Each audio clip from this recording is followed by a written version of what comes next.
Yeah, I know Zoom doesn't allow for you to go for more than 35, 40 minutes, something like that. So unfortunately, it's going to have to be a very quick conversation.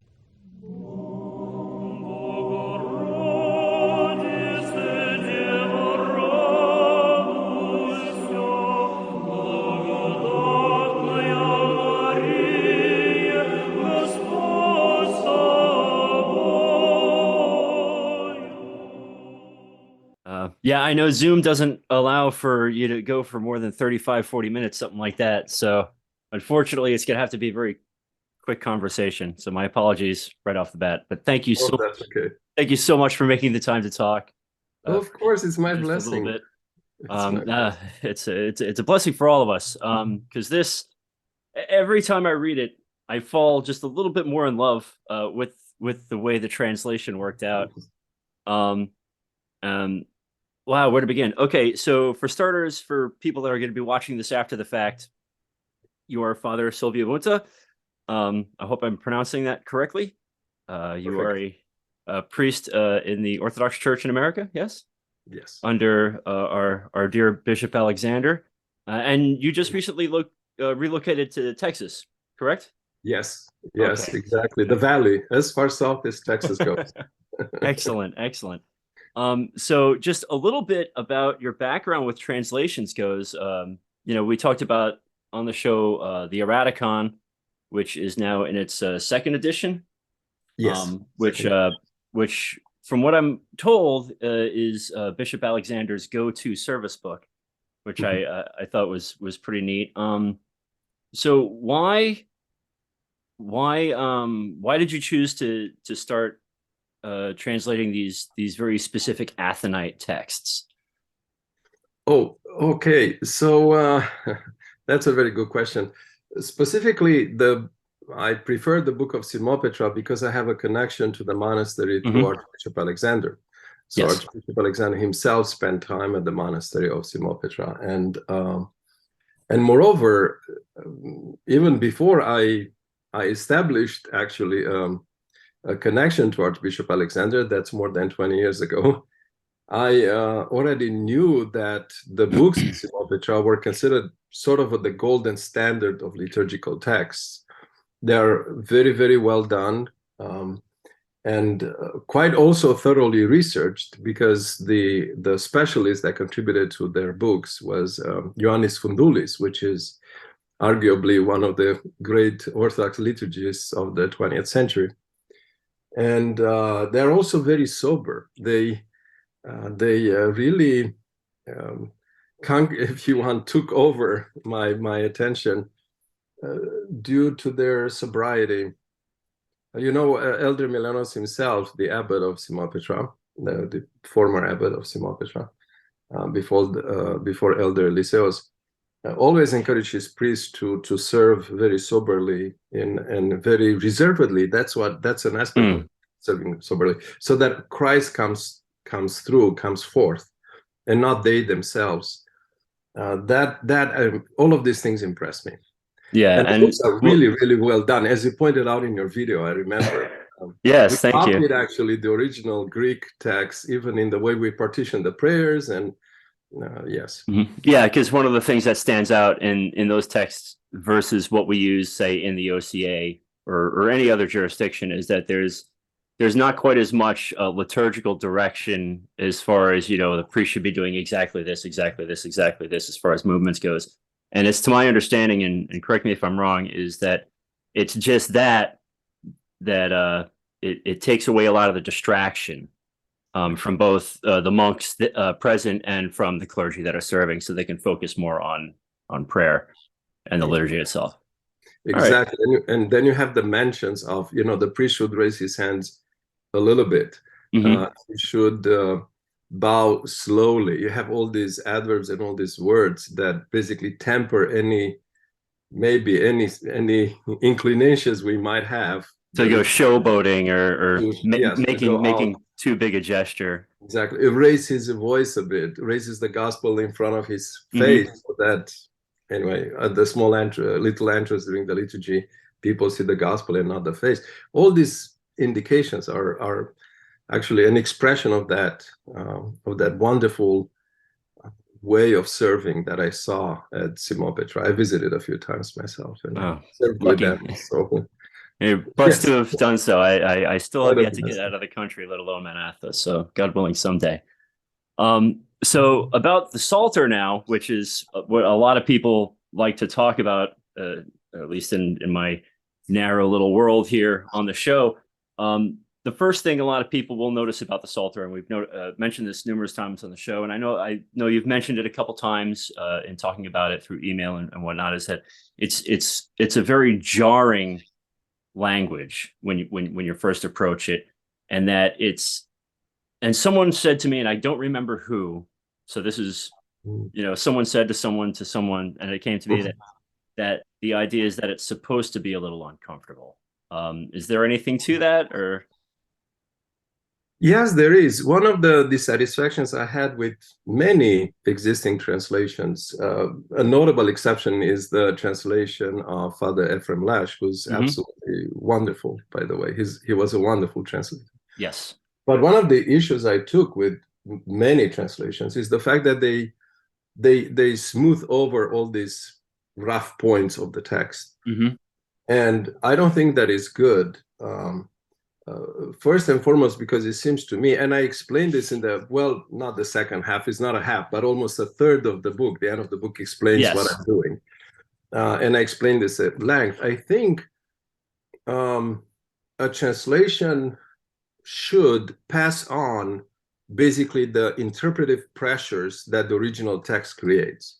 So if I were a 4th century Christian or a 10th century Christian, right, or let's say contemporary to Saint Simeon the theologian, and I would read the Psalter in Kini, and I would understand the original Greek, the Kini, I would be under certain pressures, because the text, by the way, the original text is not perfectly smooth at all. Oh, I would imagine not. It's very, one of our difficulties is the fact that we got so used to it, and I'm talking about people who would understand it in the original Greek, in the Kini. Even they are so used to it that it sounds like good Greek. It's not good Greek. At the time, it wasn't, at least. It was actually pretty bad Greek. And I take that to be intentional. So because it has difficulties, and all the fathers, this is part of our tradition, the fathers constantly point out that scripture has difficulties. And for them, the difficulties are the juiciest spots, right? The juiciest parts of it. So the parts that kind of make you stretch your brain a bit and struggle to understand things. Exactly. They put certain pressure on you as the hearer of the scripture, of that scriptural text. They basically solicit a kind of asceticism. This is the word I used in the last third of the book, a sort of asceticism of hearing. In other words, it's difficult. Hearing the scripture is supposed to be difficult. In that sense, simply because of how the text is. Now, in my opinion, a good translation would take that difficulty and pass it on to the new hearers of the scripture, in English, in Romanian, in Slavonic, you name it. Okay. And in the old translations, those difficulties were passed on. They were not solved, right? They were not smoothed out, right? Yeah. But the more recent translation, they want to make the text very, and they think they're doing a service to the text. I'm not blaming anyone. I'm not trying to say, oh, that's horrible. I don't agree with it, and I also understand the tendency to create a text that it's easily accessible. I mean, there's good reasoning behind that too. I'm not blaming anyone, but I think there's more reasoning behind passing on those difficulties, so that in other words, the way we hear it in the church today would replicate the way it was heard by our saints. Right? Okay. How did our saints hear the scripture, themselves hear the scriptures? Yeah. And so that actually brings up a good point with just scripture in general, because, a lot of people love to argue about what translation of the Bible they prefer, whether it's the original King James in English or whether it's a more modern translation that flows more smoothly in modern English. I myself have gone back and forth on this on the show, where it's like, oh, I love the traditional English. Oh, I don't think this archaic English is silly, and it just makes it harder to understand. And now the more I get to understand that scripture is not something that's supposed to be easily digestible, I wonder, so when we go out to read the scripture, when we go out to choose, say, a Bible translation to lean upon for just study or liturgical reading, what have you, would you say that maybe the older English is more akin to that language where we're struggling to wrap our heads around the scripture, and that it's kind of keeping in that tradition, so to speak, but not necessarily that it's so easy to read that maybe we lose something along the way? Yeah, that's a good point, and I would agree with that. So there's qualities. There are certain qualities that would recommend the older translation, such as King James, and one of them is what you just mentioned, and I also mentioned the fact that it doesn't try to solve the problems, because text comes with problems, with complicated metaphors, and I give many examples in that the end of the book of the translation. So that's something that really commands the older translations. The new translations, they offer their own advantages. So first and foremost, the contemporary language, contemporary English, as you can tell, right? You have my translations. They're always in contemporary English, because I take it that every single language at any single stage is actually ready for God. Yes. Right. Okay. So this is how I see things. So yeah, there's different things there's different qualities to different translations. Maybe there's no such thing as a perfect translation. Probably we should try to produce and look for one. And I do not claim that this is a perfect translation. The way I see it is more like a voice. I'm adding my voice to an existing choir of voices, right? Right. Voices. To maybe come up with some solutions about certain things, even if they're small things. Something is, well, it may seem trivial. Okay, one example off the top of my head, the beginning of Psalm 21:1, the words that actually are being said by the Lord on the cross. Yes. And they're usually translated, "Why have you forsaken me?"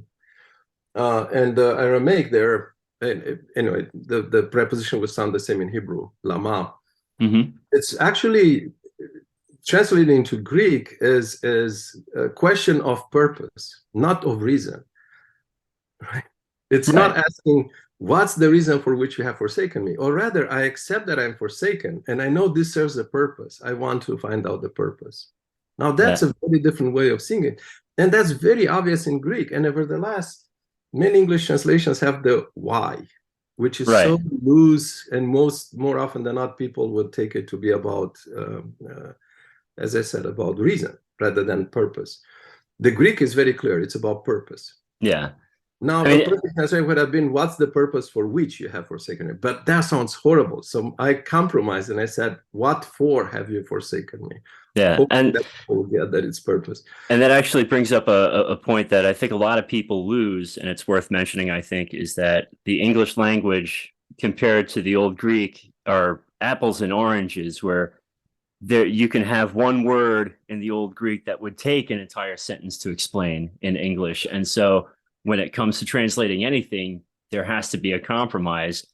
And I'm sure some people would be like, well, why not just a footnote? Well, the footnote could be an entire page. Yes. So, yeah, I quickly flipped to Psalm 21 since you had mentioned it. Oh my God, attend to me. What for have you forsaken me? The words of my faults are far from my salvation.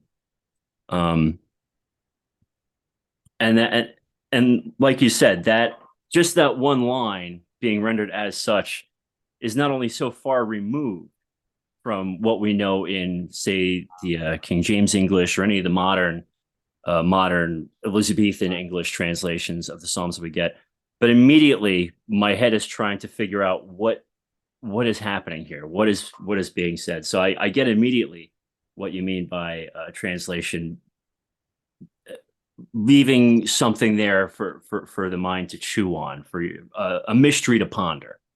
Exactly. And that's beautiful way of putting it. Yes. Thank you. It's all God. It's not me. So last Saturday, and I've been doing this every Saturday, is I sit down with a translation of the Psalms, and we do a live stream where we read Psalm 118 together, and we discuss the merits or faults of any given translation. And so this past Saturday, we did do this translation, your translation here. And so with Psalm 118, the very first page in Psalm 118 gave me a few great examples of what really some of the beautiful things that sets this translation apart. And I want to discuss two of those points with you right now, because they both appear within the first 6 verses. So in verse 1, it's happy and then a hyphen, blameless in the way who walk in the law of the Lord. And so when I was reading through it this past Saturday, my impression that's kind of a breath, almost like happy, the blameless in the way, like kind of like almost contemplative. Am I far off in that, or is there something completely different going on there? No, oh no, that's going on there. Absolutely, absolutely, and probably more, but absolutely that's going on. So because I don't provide the verb to be, which more often than not is also not in the Greek, right? Original Greek, because I don't provide it, I give pause to the one who hears. Again, technically, the scripture is supposed to be heard, not read. Yes. So somebody would hear it. And I try to pay attention when I translate it to how things would sound. And as opposed to how things would read. And without the verb to be there, not only you leave open certain possibilities.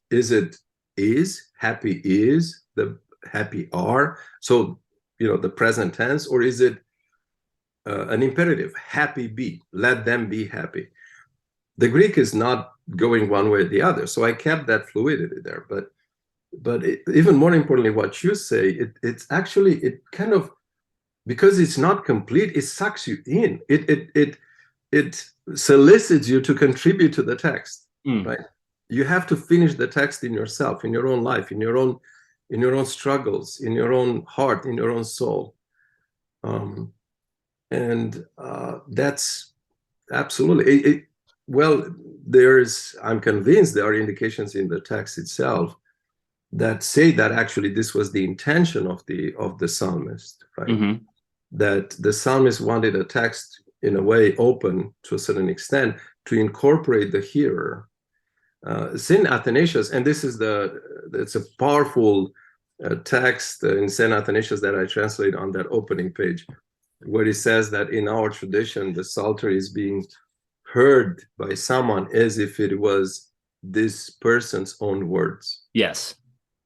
And all of these things, like the missing verb to be, and all of these things solicit that. They basically ask you, okay, hear it in your way and become part of the text. Take over this. Let this text be your life, not just a source of information, a source of data, right? Right. Yeah, because I mean, I know some people have said it's like, oh, well, when you read the Psalms, you should put yourself in the position of this person or Christ or David. And so maybe we shouldn't be saying to people so much, put yourself in this position, or this position, but instead of just be attentive, just, receive the words. Yeah. Instead of right on. And yes. The second example, and this verse 6, and there's a lot of verses like this in your translation that the more I read them, the more beautiful, because everyone's like, well, the Psalms are poetry, and so it should flow poetically. But of course, people are saying that in the context of like English language poetry.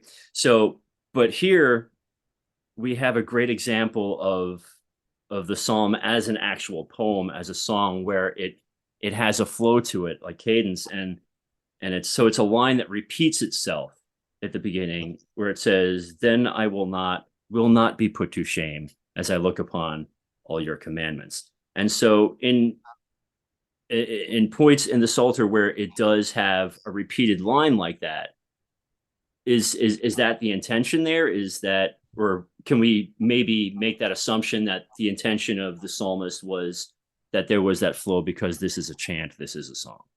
Yes, and actually in the original there is a double negation. Really? Yes, in the original there's a double negation. I was very careful to keep all the double negations. See, okay. This is another one of those difficulties, right? The rough spots. Most English translations do away with it. That's a good example of a difficulty or something that's anyway hard to handle, and it doesn't sound good, but it is there in the original, and it must be significant. If you ask me, it must be Yeah. significant. Otherwise, it wouldn't be there. So there's two negatives there, and I struggle with how to relate to negatives in English. What does it mean? It's not that one negation negates the other. So what you end up with is a positive, right? Yes. As it would mostly be in English. No, it's an emphatic negative. So how do you translate an emphatic negative when you say not twice? Yeah. Right. So And it's kind of a, being like, I will not, like in that sense. Okay. exactly, that was my train of thought. Another example is, right, and I think I provide this in those comments at the end. Another example is the use of the personal pronoun as a subject. Because see, in Greek, the Greek verb changes form from person to person. Yes. Right? Almost like even more so than the English to be. I am, you are. Most English verbs don't change form. I work, you work, they work, we work, yeah. the same form. It changes form. So therefore, because it changes form for every single person, you don't need the personal pronoun. In English, you need it. You have to say, I work, you work, because otherwise saying work makes no sense whatsoever. Now, because you need it in English, how do I relate the fact that in the Greek, the personal pronoun is there, and it's there, therefore it's emphatic. Okay. So I came up with all these different tricks, if you want. I myself. So I use the reflexive. No, I myself, right? Or I, comma, I will go. I repeated the pronoun to make it clear that in the Greek, in the original, this is a stress, right? This is emphasized. And these things are very important, for example, in divine speech. When God talks, when Christ himself talks, because it's Christ in the script, in the Psalms, in the Old Testament, when Christ himself talks and he says, I will go before you, I will, that's very powerful. When Christ uses the word, when God uses the word I, right, it's supposed to shake you to your core. If you simply translate, if you don't find a trick in English, it'll come across just like any other English sentence. Well, you need to use I because English requires it. Right. But there's much more. In this case, it's like if it's I, it's him. It's not. Yes. Right and it's on. very emphatic, right? Okay. It's almost like because I and not you. I and no one else. That's very powerful. So there are all these different things that make the translation sound bad in a way. Yes. Okay. Well, because we're trained to hear things a certain way, it's right, because it's new. It's no one's going to be used to it because it's not like what was here before. Right. Yeah. And that's unfortunate. That's regrettable if you ask me, because these things should not be lost in translation. As the expression goes, lost in translation. I think we lose too many things in translation. We're not being very careful about these peculiarities. And the fathers of the church were very careful about that. They loved this stuff, right? For them, these were the most important things. The things in which the text sounded incomplete, the text sounded bad, the text made no sense. A lot of this, they love these things. And usually they disappear in our translations. Yeah. And the funny thing is, I think, is that, if all the texts made all the sense in the world, the fathers wouldn't have needed to say anything. Exactly. Yes. The last thing I wanted to bring up, and I know it's something you mentioned in the book, is that, and I hope I'm getting this right again, is that in the original Greek, there is no punctuation really at all. And so you had to take a very conservative approach to how things were punctuated, say in that line, I will not, comma, will not, to emphasize that double negative. What's the best way to ask this question? Because I could go on for an hour just trying to get this point across. When you had to make a decision on punctuation, what informed that? Was it just the idea of like, I need to get across to the reader that this very specific thing is going on in the words, or how did that work for you? Wow. Oh my goodness. I told you it was a loaded. Thank you for not putting me on the spot, by the way. This is, this is so easy, right? Well, luckily, this is the last question I got for you. So Well, you are making me think about things that I think I wasn't planning. I was not planning on, but going back to the translation, I think what I did when it comes to punctuation was to keep it to a minimum, an absolutely bare minimum, because that's what's happening in the Greek, like you pointed out, justly. That's what's happening in the Greek. So I kept it to a minimum. I avoided quotation marks because there's no such thing as quotation marks. And the punctuation to a minimum. So for example, I avoided the exclamation point, the exclamation mark. I just have periods. Some things are clearly shouts, but that should come through because it's a shout. So that's a pattern. If I were to look at what I did, it was less intentional actually. But if I were to observe my own behavior going back, looking at it with a certain objectivity, I think what I did was to keep it to a minimum. For that reason, that it's also very minimal in the Greek. And again, I didn't work just simply with medieval manuscripts, but I also worked with the printed text, the 1700 Greek Psalter from Snagov from Romania, which apparently was brought over from the Holy Mountain. It's unclear what manuscript. Yeah, because you did mention that there was, 3 major manuscripts that you worked from. There was another one from St. Catherine's in Mount Sinai, if I'm St. Catherine's, right. yes. Yeah. So. Yeah, and another one also from the Holy Mountain, from Pantocrator. Okay, great. Well, Father Silviu, unfortunately, Zoom doesn't allow for very long conversations unless you give them lots of money. So for now, we're going to have to call it a day. I would love to speak to you again if you're absolutely, if you're up for it, because I could literally just go about this all day. But thank you so much for your time, especially a priest during Lent tends to not have a whole lot of free time. So I really do appreciate you setting aside a little bit of time. And I look forward to speaking to you again, and hopefully I'll have a little more focused questions for you, and maybe we can get some questions in from the audience after this shows up on the internet, and we can help more people fall in love all over again with the Psalms. That would be great. Yeah, God willing, we'll talk again. Excellent. And thank you for having me. Thank you, Father. Thank God. It's great. Yeah, it was great seeing you. It's always nice to have a talking face to the name. Yeah, there you go. Exactly. All right. Well, thank you. And your blessing, Father, please. The Lord. Thank you. All right. Well, until next time, God willing. Exactly.